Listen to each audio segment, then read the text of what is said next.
मेरी दुनिया जैसी मैं जनता था। जिंदगी अच्छी थी, सिंपल, प्रिडिक्टेबल, हैप्पी। दिन काम में, फैमिली के साथ और दोस्तों के बीच में गुजारता था।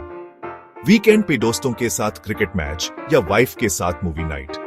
बड़े सपने भी देखे थे, बड़ा घर, फॉरेन ट्रिप, पर खुशी तो छोटी छोटी चीजों में नहीं थी। फिर वो हो गया अचानक, बिना किसी वार्निंग के। मेरे पापा, हमारे फैमिली का सबसे बड़ा सहारा, चले गए।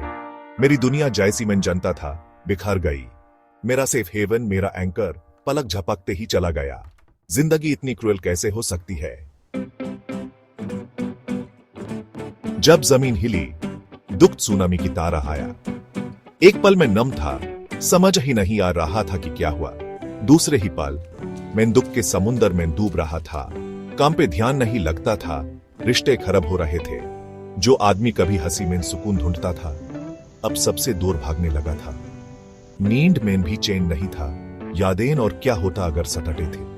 अपनी पुरानी जिंदगी को पकड़ने की कोशिश करता था, अपनी ड्यूटीज पूरी करने की, पर यह कोशिश टूटे पैर से पहाड़ चढ़ने जैसी लगती थी।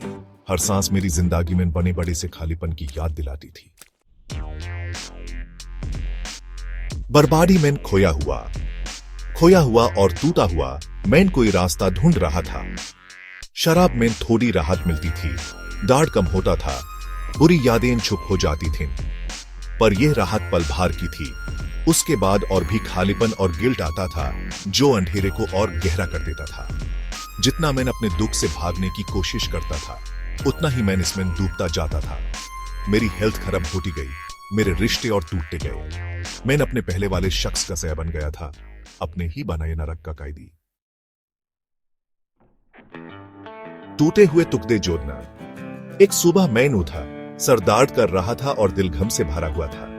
आईने में देखा तो अपनी ही शक्ल पहचान नहीं पा रहा था। सच्चाई के उस पल में मैं समझ गया कि मेरे पास दो ऑप्शंस हैं, या तो इस बर्बादी की राह पे चलता रहूं या फिर लौटकर वापस ऊपर आओ।